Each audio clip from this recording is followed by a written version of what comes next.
ഞാൻ ഞങ്ങളുടെ സ്വപ്നങ്ങളിൽ ഇല്ലാത്തൊരു കാര്യമായിരുന്നു കാറ്. ഞങ്ങളുടെ രണ്ടുപേരുടെയും അല്ല, എന്റെയും സ്വപ്നത്തിലില്ലായിരുന്നു പണ്ട് കാലത്തെ. അപ്പോൾ ആദ്യമായിട്ട് ടൂ വീലർ എടുത്ത്, എന്നും ടൂ വീലറിൽ തന്നെ, എവിടെ പോയാലും ടൂ വീലർ. ഇനി കണ്ണൂര് പരിപാടി ഉണ്ടെന്ന് പറഞ്ഞാൽ ഞാൻ തിരുവനന്തപുരത്ത് നിന്ന് ഇറങ്ങും ടൂ വീലർ കൊണ്ട്. അങ്ങനത്തെ ഒരാളായിരുന്നു. എല്ലായിടത്തും ടൂ വീലറിലേ പോകത്തുള്ളൂ. കാരണം എന്താ വെച്ചാൽ ബസ്സിലൊക്കെ പോകുമ്പോഴത്തേക്ക് നമ്മളെ ഭയങ്കരമായിട്ട് ബോഡി ഷേമിങ്, പണ്ട് ട്രാൻസ് കമ്മ്യൂണിറ്റിയിൽ അറിയാലോ അങ്ങനെയുള്ള ഒരു പ്രശ്നങ്ങൾ. എന്നെ ബസ്സിൽ നിന്നൊക്കെ ഇറക്കി വിട്ടിട്ടുണ്ട്. സീറ്റിൽ ഇരുന്നെന്ന് പറഞ്ഞു, സ്ത്രീകളെ സീറ്റിൽ ഇരുന്നെന്ന് പറഞ്ഞു, സ്ത്രീകൾ എന്നെ പ്രശ്നം ഉണ്ടാക്കിയിട്ട് നീ പിറകെ പോടാന്നൊക്കെ പറഞ്ഞിട്ട് അങ്ങനെ പ്രശ്നങ്ങൾ ഉണ്ടാക്കിയിട്ടുണ്ട്. അപ്പൊ അതൊക്കെ എനിക്ക് ഭയങ്കര വിഷമായിരുന്ന സമയത്താണ് ഞാൻ ടൂ വീലർ ആദ്യമായിട്ട് എടുക്കുന്നത്. എനിക്ക് എൻ്റെ ഒരു വലിയ ആശ്വാസമായിരുന്നു ടൂ വീലർ. എന്ന് വെച്ചാൽ ആരുടെ മുഖം കാണേണ്ട ആവശ്യമില്ല, ബസ് സ്റ്റോപ്പിൽ നിൽക്കണ്ട, പോകുന്ന ആൾക്കാരുടെ മുഖം കാണണ്ട, ബസ്സിൽ കയറിയിട്ട് ആരുടെ അവിടെ വഴക്കുണ്ടാക്കണ്ട, അല്ലെങ്കിൽ എന്നും വഴക്കാം എവിടെ പോയാലും.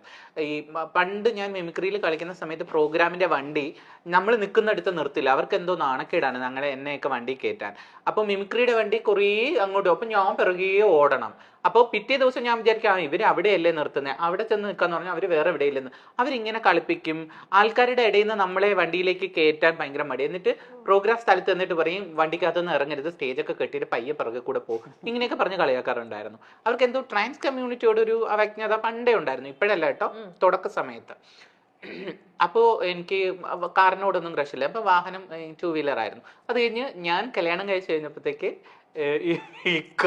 ഇക്കൊക്കെ ഇതൊന്നും ഓട്ടിക്കാൻ അറിയത്തില്ലായിരുന്നു, സൈക്കിള് പോലും ഓട്ടിക്കില്ലായിരുന്നു. എനിക്ക് എന്തോ വിഷമം.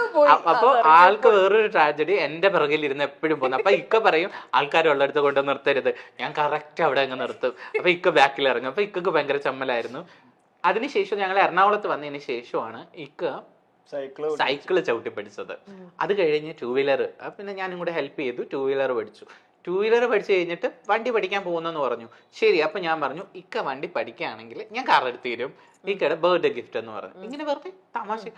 ഒരു ദിവസം ബസ് KSRTC ബസ്സിൽ ഞാൻ ഇങ്ങനെ പഠിപ്പിക്കാനായിട്ട്, അന്ന് ഞാൻ ഡോറ അക്കാഡമി പഠിപ്പിക്കുന്നുണ്ട്, പഠിപ്പിക്കാനായിട്ട് ഇങ്ങനെ പോകുന്ന സമയത്ത് ഫോൺ വരുന്നേടി ഞാൻ H പാസ്സായി. അയ്യോ എനിക്ക് തലകറക്കം വന്നു, വണ്ടി മേടിച്ചു കൊടുക്കണമല്ലോ.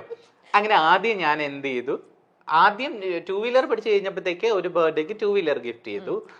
സർപ്രൈസ് ആയിരുന്നു. ഇത് കാറും അതുപോലെ തന്നെ ഞങ്ങളൊരു സെക്കൻഡ് ഹാൻഡ് കാറാണ് ഫസ്റ്റ് എടുത്തത്.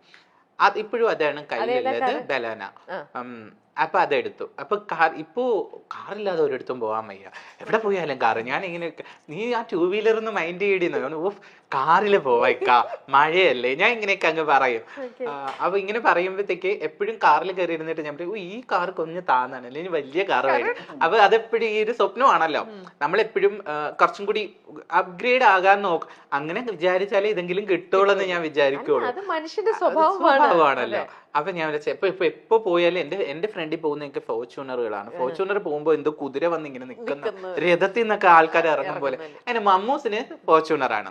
മമ്മൂസിന്റെ ഫോർച്യൂണറിൽ എപ്പോഴും ഞാൻ യാത്ര ചെയ്യാറുണ്ട്, കൂടെ പോകാറൊക്കെ ഉണ്ട്. അപ്പൊ അതിൽ നിന്ന് ഇറങ്ങണമെങ്കിൽ ചാടിയാണ് ഞാൻ ഇറങ്ങുന്നത്, ഇച്ചിരി പൊക്കമുള്ള വണ്ടിയല്ലേ. അപ്പൊ എനിക്ക് ഈ പൊക്കമുള്ള വണ്ടി ഭയങ്കര ഇഷ്ടമാണ്. അപ്പൊ എനിക്കൊരു രഥത്തിൽ ഇരിക്കുന്ന ഫീലാണ്.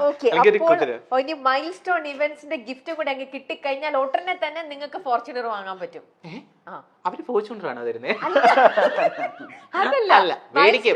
ഫോർച്യൂണർ ഞാൻ മേടിക്കും. അപ്പൊ ഇപ്പൊ ഉള്ള താമസിക്കുന്ന വീട്ടില് അത് കയറ്റാനുള്ള സ്ഥലമില്ല. അപ്പൊ ഇക്ക പറഞ്ഞ് വീട് ഇടിക്കാം അങ്ങനെ പറയും, ഫോർച്യൂണർ പറയും. അപ്പൊ എപ്പോ കണ്ടാലും ഫോർച്യൂണർ കാണുമ്പോ എനിക്ക് എന്തോ ആവേശമാണ്, ഞാൻ ഫോർച്യൂണർ മേടിക്കട്ടെ.